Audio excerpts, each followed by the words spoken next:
The nightmare that has haunted Tampa Bay for nearly a decade might finally be ending. For 8 long years, Alvin Kamara has been the Saints' unstoppable force. The dual-threat nightmare, who transformed every Sunday into a personal highlight reel at the Buccaneers' expense. 11 touchdowns, 589 receiving yards, moments of sheer magic that turned games on their head. Every time he put on that Saints uniform and stepped onto the field, Bucs fans held their breath, knowing the scoreboard could explode against them at any second. But this Sunday, fate might be smiling on Tampa Bay.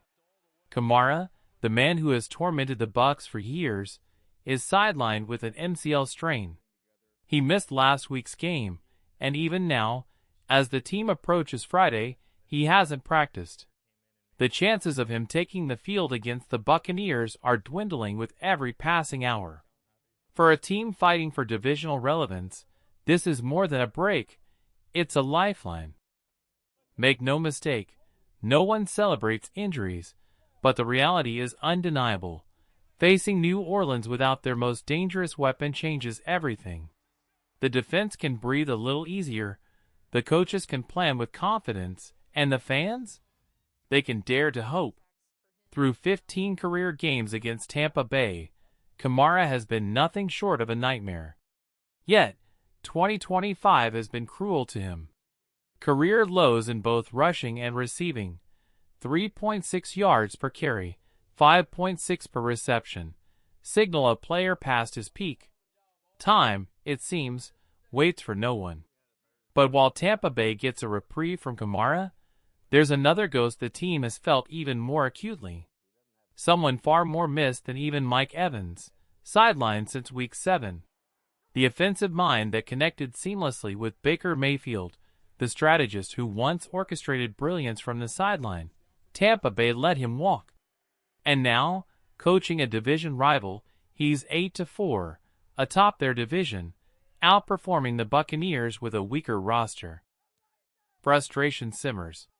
Questions demand answers. Why was he allowed to leave?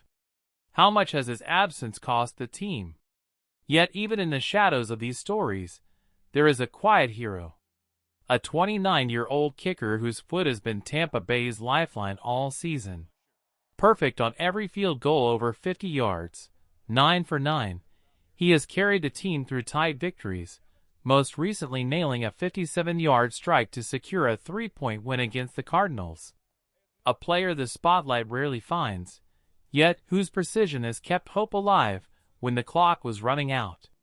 Sunday at Raymond James Stadium will be about seizing every edge. The Saints are wounded. The mastermind is gone. But the kicker is automatic. The nightmare that has loomed over Tampa Bay for nearly a decade may finally be fading. Bucs Nation, for the first time in years, can breathe. This is more than a game. It's a chance for redemption, a moment to reclaim confidence, and perhaps, to finally turn the page on an 8-year struggle. The threat that once haunted Tampa Bay isn't quite the same anymore. Alvin Kamara's explosiveness has faded. His elusiveness, once uncanny, has slowed. He's still the Saints' lead back, largely because their backup, Kendre Miller, has yet to prove himself in the NFL. But Kamara, the man who turned games into nightmares for the Buccaneers, is no longer the unstoppable weapon he once was. Tampa Bay can only hope that Sunday he stays sidelined. Because sometimes, rivalry can awaken something magical in a player. Sometimes, hatred and history combine to create performances that defy logic, moments that make fans curse and cheer in equal measure. The last thing the Bucs need is Kamara going, remember when, on them, turning back the clock to his prime. The good news? Tampa Bay's defense may have struggled all season to contain passing yards, but they've consistently kept dangerous receiving backs in check. Statistically, they've been near the bottom in yards allowed overall, but when it comes to running backs catching the ball, they've held firm. That could work in Tampa Bay's favor if Kamara remains out. Consider Week 8, when these teams clashed earlier this season. Kamara, a player who usually dominates the Bucs, was nearly neutralized. He gained just 21 rushing yards on 6 attempts and added only 24 receiving yards on 2 receptions. 45 yards combined. For someone who has tormented Tampa Bay for years, that's almost nothing. If Kamara misses Sunday, the Saints' offense will pivot heavily to the passing game. Derek Carr will carry the load with his arm, giving Tampa Bay's pass rush more chances to disrupt, more opportunities for the secondary to create turnovers, and more pressure on a quarterback who isn't elite. For a team desperate to end the season strong, this is a gift. It might even be the last time Tampa Bay faces Kamara at his best, or perhaps at all. With his contract situation unclear and the Saints rebuilding, this could be the final chapter of one of the division's longest-running headaches. The absence of Kamara is a massive advantage. Linebackers no longer have to worry about him slipping out of the backfield for explosive gains. Defensive coordinators can breathe, knowing one of the league's most dangerous dual threats won't be scheming against them. Sunday suddenly looks a lot less intimidating. The Saints are depleted, their star weapon sidelined, and Tampa Bay has the perfect setup to dominate at home and inch closer to 8-5. But while the Bucs are catching breaks on the field, there's someone they've desperately missed off it. Someone whose absence has haunted this offense all season. And it's not a player. It's a coach. Mike Evans' return from a broken collarbone will lift the team, giving Baker Mayfield, Chris Godwin, and Ricky Aimcha-Igbuka a massive boost. But even Evans, as impactful as he is, isn't the most glaring void the team has felt. That distinction belongs to Liam Cohen, the former offensive coordinator whose connection with Mayfield was electric. Under Cohen, the offense hummed. Mayfield played at an MVP level. The chemistry was undeniable, the plays explosive, the identity clear. Everyone knew Cohen was destined for a head coaching role. And Tampa Bay? They let him walk. Instead of promoting him to succeed the underwhelming leadership of Todd B.S., the Bucs watched Cohen take the reins of a division rival, the Jacksonville Jaguars. And predictably, Cohen has thrived. Trevor Lawrence, once struggling, is now flourishing. The Jaguars are 8-4, atop the AFC South, executing crisp, confident football that Tampa Bay can only envy. Meanwhile, the Bucs, with a stronger start but worse follow-through, sit at 7-5.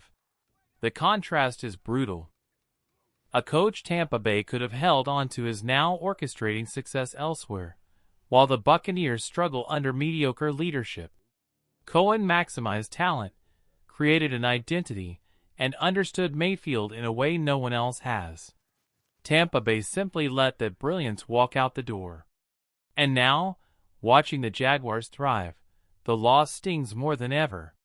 Sunday's game may offer relief on the field, but the shadow of mistakes off it still lingers, reminding Bucs Nation that sometimes the biggest holes aren't made by opposing players, but by those decisions made when no one is watching.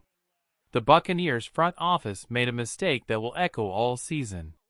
Liam Cohen, the offensive mind who transformed Tampa Bay's attack last year, was allowed to walk. Whether it was promoting him to head coach or paying whatever it took to keep him as offensive coordinator, nothing was done. And now, the consequences are undeniable. Tampa Bay may still have a chance to clinch the NFC South, but almost isn't enough. A team that started 6-2 shouldn't be sweating its playoff spot. A roster with this much talent shouldn't be struggling to stay ahead of a rebuilding Carolina Panthers squad. Mike Evans' eventual return will certainly help, but the most painful loss isn't on the field. It's Cohen. Every game, his absence has been felt. Every time the offense stalls, every misread, every lackluster drive, fans remember what might have been. Meanwhile, Cohen thrives in Jacksonville. The Jaguars, a team once lost and listless, are now 8-4, topping their division, and playing with a rhythm and confidence that Tampa Bay can only envy. Cohen understood his players, elevated Mayfield to MVP caliber levels, and created an offense that simply worked.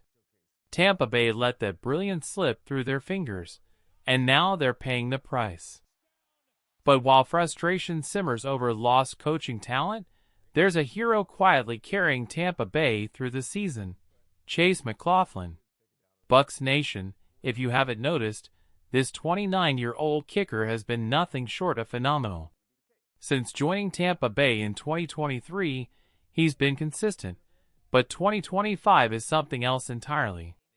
9 field goal attempts from 50-plus yards. 9 perfect kicks. Not one miss.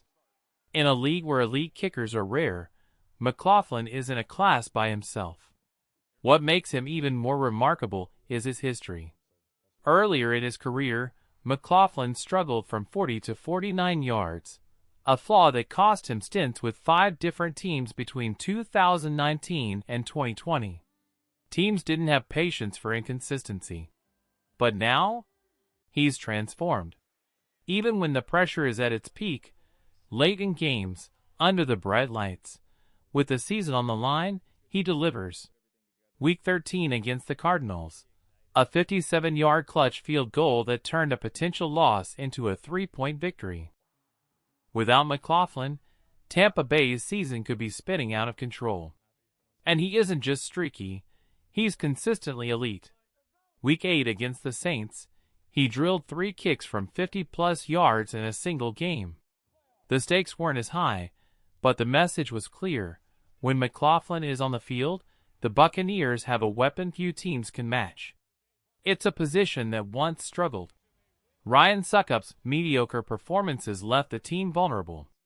Now, McLaughlin has turned the weakest link into one of the strongest strengths on Tampa Bay's roster. Opponents must account for him. Midfield suddenly becomes scoring range. Play calling, risk assessment, even the confidence of the offense, everything shifts because one kicker is automatic. Sunday at Raymond James Stadium, everything aligns for Tampa Bay. Alvin Kamara sits out. The Saints are depleted. The genius of Liam Cohen is elsewhere. But Chase McLaughlin is ready. He's automatic. He's clutch. He's the quiet hero who can turn opportunities into victories. This isn't just a game. It's a chance for the Buccaneers to make a statement, dominate New Orleans, and seize control of the NFC South. Fire the cannons, Bucs Nation. The stage is set. The pieces are falling into place. Victory is within reach, and one man's leg might just carry Tampa Bay to glory.